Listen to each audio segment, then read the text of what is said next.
नमस्कार साथियों, प्रणाम। एक बार पुनः मैं अपने YouTube चैनल उपयुक्त ज्ञान एजुकेशनल चैनल पर आप सभी साथियों का हार्दिक स्वागत करता हूं।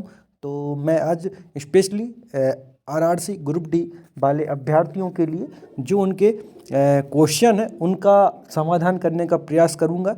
जैसा आप सभी को पता है कि अभी जो है RRC के हम स्पेशली जबलपुर वालों की बात करेंगे तो जबलपुर में RRC के जो DB और मेडिकल हैं वो कंडक्ट किए जा रहे हैं और जल्द ही कंप्लीट होंगे और जो आपको पैनल है वो भी देखने को मिलेगा।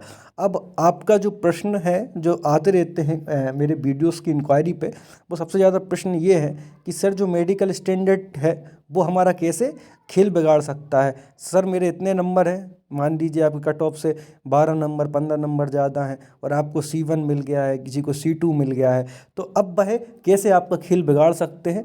तो मैं इन सभी प्रश्नों का उत्तर अपने जो अनुभव है, जैसा कि आपको पता है मैं रेलवे ग्रुप डी में भी कुछ 9-10 महीने अपनी जो सेवा है वो दिया हूँ और अभी 3 साल से वर्तमान में रेलवे टेक्नीशियन की पोस्ट पर कार्यरत हूँ और अभी आगे भी ईश्वर की कृपा से मेरा जो नाम है NTPC में आ गया है, तो वहाँ भी ईश्वर की कृपा से मैं सेवा देने का प्रयास करूँगा। तो आपकी जो समस्या है उनका निराकरण करने का जितना हो सकता है मैं प्रयास करूँगा।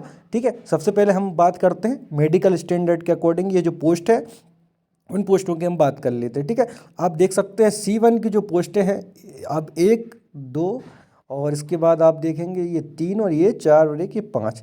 ठीक है, तो सबसे पहली बात है असिस्टेंट वर्कशॉप मैकेनिकल में C1 अलाउ है, असिस्टेंट डिपोट स्टोर्स में आपका जो C1 अलाउ है, उसके बाद आपका इलेक्ट्रिकल में C1 अलाउ है और उसके बाद इंजीनियरिंग में C1 अलाउ है और मेडिकल में C1 अलाउ है। ठीक है, अब आप यहाँ देख सकते हैं C2 वाली जो पोस्ट है वो आपकी कोई भी जो पोस्ट है उसमें वेरी नहीं करती और कलर ब्लाइंडनेस वाले जो अभ्यर्थी हैं उनको अधिकतर C2 देकर जो है वो बाहर कर दिया जाता। अब इस बार अभी तक तो मेरे सामने कोई ऐसा मामला नहीं आया, लेकिन जब हम 2018 में जब मेडिकल देने गए थे तो कलर ब्लाइंडनेस वालों को जो है C2 दे दिया गया था। इस चक्कर में कलर ब्लाइंडनेस वाला जो है वो ग्रुप डी की पोस्ट पर अप्लाई नहीं हो पाता। कहीं कहीं हॉस्पिटल असिस्टेंट में उनके लिए मौका दे दिया जाता है। ठीक है, अभी इस पर आप कमेंट कर सकते हैं अगर किसी का कलर ब्लाइंडनेस आया है कि उसको C1 दिया है या C2 दिया है। उसके बाद हम बात कर लेते हैं, अब जितनी भी आपकी जो पोस्ट दिख रही हैं आपकी ये सब आपकी जो पोस्टें हैं ये B1 की पोस्टें हैं। ठीक है, सिर्फ एक जो पोस्ट है आपकी वो है आपकी A2 की असिस्टेंट पॉइंट्समैन ट्रैफिक वाली जो पोस्ट है वो A2 की पोस्ट है। ठीक है, तो उसके अलावा हम जितनी भी पोस्ट की बात करें वह सब जो पोस्टें हैं वो आपकी B1 या C1 के अंतर्गत है। और इस बार आपको पता है कि जो आपको मेडिकल स्टैंडर्ड है वो 6 कैटेगरी में बांट कर आपको दिया जाएगा, है ना।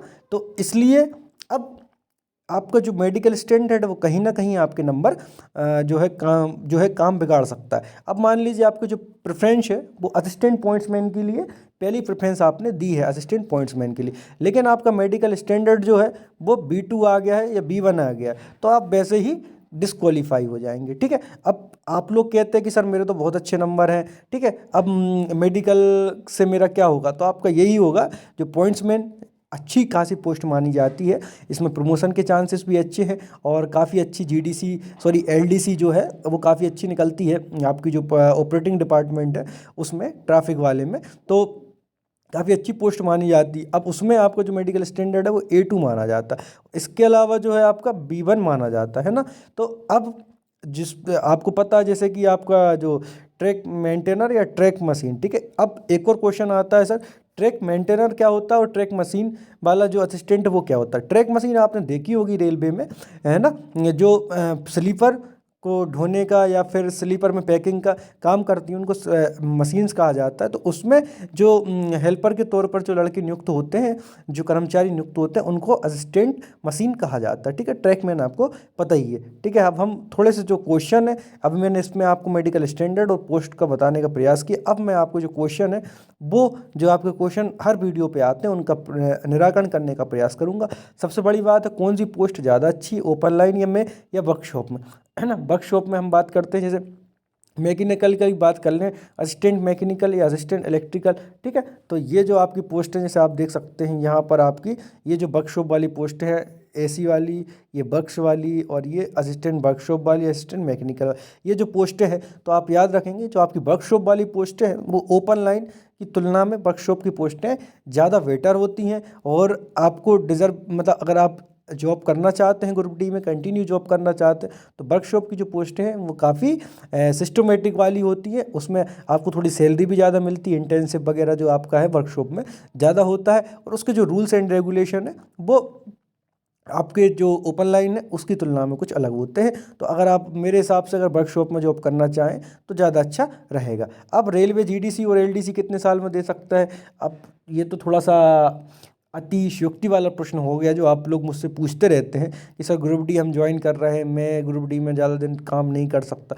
तो साथियों ये जो है आपका, आप तय नहीं करेंगे, ये परिस्थितियाँ और आपके जो मिलने वाले मौके हैं वो तय करेंगे। ठीक है, अब ईश्वर की कृपा से कुछ परिस्थितियाँ मेरे अनुकूल रहीं जिसके कारण मैं ग्रुप डी टेक्नीशियन और यहाँ तक जर्नी में आ सका। अब आप मान लीजिए, मैं तो चाहूँगा कि जो भी आपकी परिस्थितियाँ रहें आप बेहतर से बेहतर आपको मिले, जो भी आपने सोचा है वो सब आपके सपने पूरे हों। लेकिन फिर भी आप ये मान के चलें कि आप ग्रुप डी में जॉब करने जा रहे हैं, आपको हर परिस्थितियों का सामना वहाँ करना पड़ेगा और उसके साथ साथ जो आपका भविष्य है उसको भी देखना पड़ेगा। तो जीडीसी आप कभी भी दे सकते हैं। मान लीजिए अभी आप ज्वाइन करेंगे, मान लीजिए अप्रैल या मई में आपने ज्वाइन करी है, उसके बाद भी नोटिफिकेशन जैसे निकलेगा आप जीडीसी दे सकते हैं, मगर एलडीसी के लिए कम से कम 3 साल आपकी सर्विस रेलवे में उस जो है पोस्ट पर हो जानी चाहिए। ये जो क्राइटेरिया आपका वेरी भी कर सकता है, जैसे आप ग्रुप मैं CNW के स्टाफ की बात कर लेता हूँ, मैकेनिकल वाली, असिस्टेंट मैकेनिकल। तो उसमें क्या होता है, अगर आप 2 साल में आपकी सर्विस हुई तो आप टेक्नीशियन के लिए आप जो है LDC का एग्ज़ाम दे सकते हैं। जो अभी भर्ती निकली थी, काफ़ी अच्छी भर्ती निकली थी, 2019 वाले जो बंदे हैं ग्रुप डी से जो CNW या मैकेनिकल में गए थे, उनका प्रमोशन जो है 2022 के लास्ट में हो गया है। तो आप देख सकते हैं काफ़ी अच्छी चांसेस हैं। अब इसके बाद हम बात करते हैं, ये क्वेश्चन है, सर मुझे मेडिकल स्टैंडर्ड C1 दिया है, मुझे कौन सी पोस्ट मिल सकती है। तो मैंने आपको बता दिया जो 4 प्रकार की जो पोस्टें थी आपकी, हेल्पर, मेडिकल वाली, असिस्टेंट वर्कशॉप वाली, TL एंड AC असिस्टेंट, ये सब जो पोस्टें हैं 4 आपको ये पोस्टें मिल सकती। सर मैं हाइड्रोसेल के कारण बाहर हुआ, ये जो क्वेश्चन है वो बहुत लोगों का आया। तो ये आपको हाइड्रोसेल के कारण आपको परमानेंट अनफिट नहीं किया होगा, टेम्प्रेरी अनफिट किया होगा, इसमें आप कुछ नहीं है। आप अपना जो सर्जरी है वो करा कर चले जाएँ। आपका 2 से 3 दिन आजकल जो है सर्जरी में लगता है टाइम, और 6-7 दिन में आप जो है बिल्कुल पूर्ण स्वस्थ हो जाएंगे।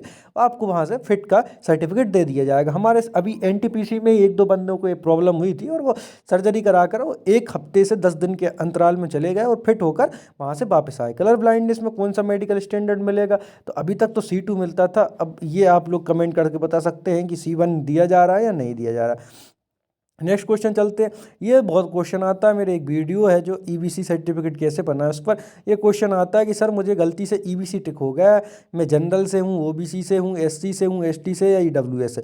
तो सबसे पहली बात आपकी है जो EBC है, जो आपका क्राइटेरिया है, EBC क्राइटेरिया और कुछ नहीं है। ABC क्राइटेरिया में जो आपका कट ऑफ है वो OBC के हिसाब से आपका डिसाइड हुआ है। तो सबसे पहले अगर OBC वाले बंदे हैं तो और वो EBC टिक मार दिया है उन्होंने, तो आप विश्वास रखिए, अगर आपको होल्ड पर भी रखा है उन्होंने, तो आपको एक सर्टिफिकेट लेकर, जो सर्टिफिकेट है शपथ का, उस पर बनाकर आपको स्पेशल कमेटी जो है आपको क्वालिफाई कर देगी। क्योंकि 2018 में आप पता कर सकते हैं कि जो EBC वाला मामला है ये हाई कोर्ट तक गया था और अंततः जीत जो है कैंडिडेट की हुई थी। और मेरा खुद एक पर्सनल दोस्त है, उसकी ज्वाइनिंग जो है अभी 2021 में संपन्न हुई थी, मई 2021 में। बस थोड़ा समय लगा, लेकिन आप EBC जो अगर OBC से हैं आप और EBC से आप क्वालिफाई हुए तो आपका निराकरण अवश्य हो जाएगा। अब हम बात कर लेते हैं जनरल, EWS या SC वाली के लिए। तो आप मान लीजिए आपका SC से हैं आप और आपको जो कट ऑफ है, आप EBC में टिक मार दिए और आप SC से क्वालिफाई।